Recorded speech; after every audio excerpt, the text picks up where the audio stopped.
Hi, Vice Mayor Cindy Claycomb here today at our great transit maintenance facility.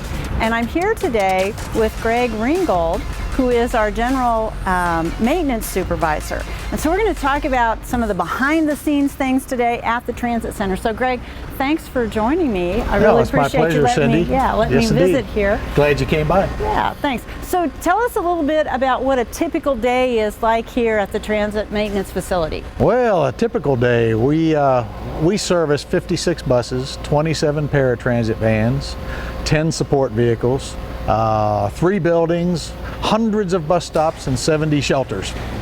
So we have our hands full quite a bit with a crew of 17 people. Greg, when buses come in, how often do they have to come in to be serviced? The big buses come in every 6,000 miles, and the little paratransit vans are done every 4,000 miles. Typically, we perform 350 bus PMs a year, 270 paratransit van PMs a year, 600 pieces of equipment PMs a year, plus we do the shelters out there weekly. So you know we have these new battery-powered electric buses now. It's exciting to have those on the street, but how is your service for those different than servicing just our regular diesel buses? Well, one of the coolest things about it is we have a lack of a drivetrain.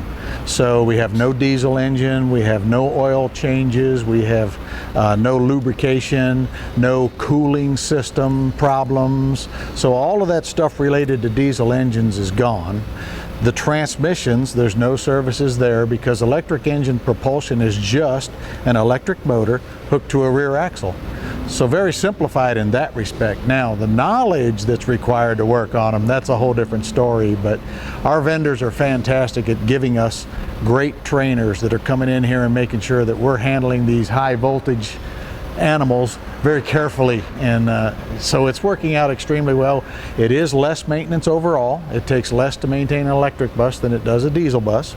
So we're looking forward to it. We're excited about it, and all of my guys are loving it. So it's great to bring in new technology. It's gratifying. It's a challenge. It's something new. What other kind of challenges do you just have on working on buses? Typical challenges is sometimes tools break and then we wind up not being able to fix a bus because of a broken tool. Sometimes parts availability out there since COVID-19, we're having a hard time procuring parts and keeping them up and running that way. Sometimes we're making parts, we're fabricating parts. We always try to find a way around it.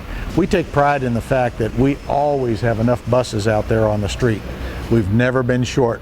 So that's kind of a great pride thing for these guys. They'll bend over backwards to meet that goal. The electric buses, the challenges there is just making sure that we stay on the safe side of everything as we are learning how to work on them.